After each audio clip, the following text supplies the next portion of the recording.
All right, let's dive into a really powerful psychological driver you can start using in your work like tomorrow. We're going to break down the Zeigarnik effect. And look, we're not just going to talk about it as some quirky cognitive bias. We're going to treat it like what it is, a strategic tool that top-tier marketers use to create momentum and, well, get people to act. So, first things first, what are we actually talking about? The Zeigarnik effect was first identified by a psychologist named Bluma Zeigarnik. And at its core, it's about our brain's obsession with open loops. You know that nagging feeling you get when you've left a project half done, or someone interrupts you mid-sentence? That's it. That's the psychological tension our minds are just desperate to resolve. But here's where it gets really interesting for us. You have to reframe this. In the world of high-level strategy, this isn't just some funny thing our memory does. It is a full-on momentum engine. A top consultant sees this as a way to leverage cognitive dissonance. See, we are absolutely wired to seek closure. So an open loop, that acts like a mental itch that your brain has to scratch. It commands our attention until we finish it. And this quote from Seth Godin just nails it. Tension is the prerequisite for moving forward. Think about it. If you give someone all the answers right at the beginning, all that tension just evaporates and you've lost them. The real goal is to design a journey where taking that next step is the only way for the user to get that sweet, sweet psychological relief.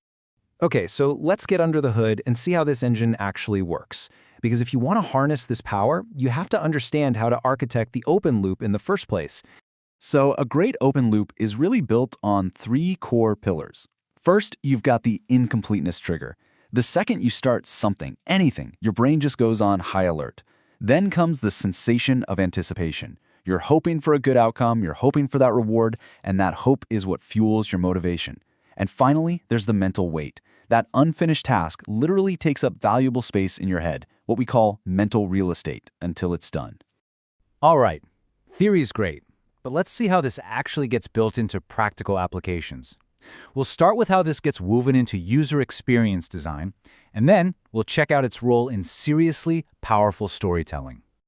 In UX, one of the most brilliant applications is something called progressive disclosure. I mean, you've seen this a million times. Instead of hitting you with a massive, terrifying form, an app starts with just a couple of simple questions. That opens a small, really manageable loop. Once you complete it, boom, it introduces the next step. What you're doing is chaining these small open loops together, guiding someone through something complex, like onboarding, without ever overwhelming them.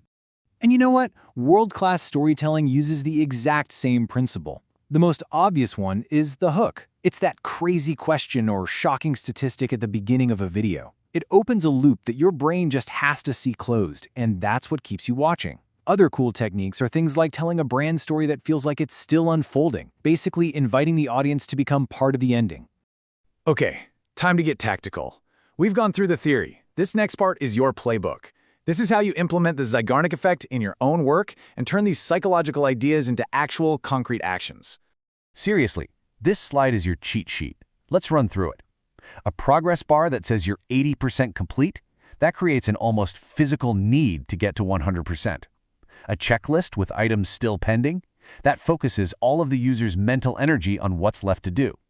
That you left something in your cart email, that's literally the Zeigarnik effect pinging your inbox, triggering the memory of that unfinished task. And a content cliffhanger, well, that's just pure retention fuel. So, if you want to apply this like a pro, here's your 4-step plan. Number 1, give them a small win early on, that little aha moment, but then immediately show them the next level to keep a new loop open.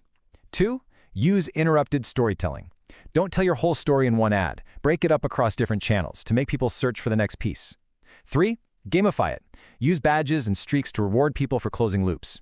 And finally, and this one is critical, audit the friction.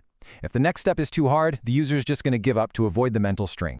Okay, enough theory. Let's look at a concrete, real-world example of this in action from a modern SaaS tool. This is where it all comes together. So there's a project management tool that has this brilliant first 24-hour loop. A new user signs up, and they immediately see a sidebar with 3 empty circles for key setup tasks. Our brains hate that incomplete visual. It drives us to complete them. And once we do, we get a reward, a free trial extension. But pay attention to what happens next. That reward immediately opens a new, even more valuable loop.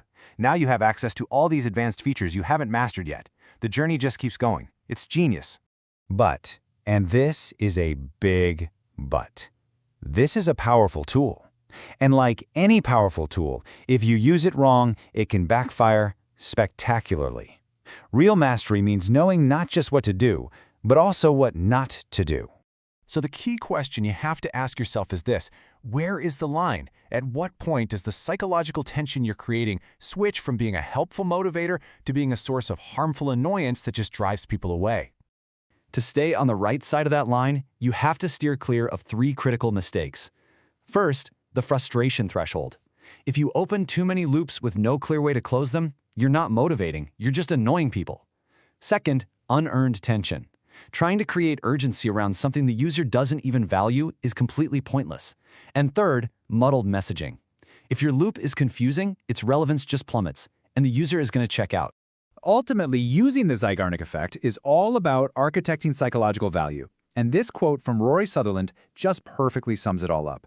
The customer's perception, the tension, the anticipation, the relief you feel when you finally complete something, that is the reality you are designing for.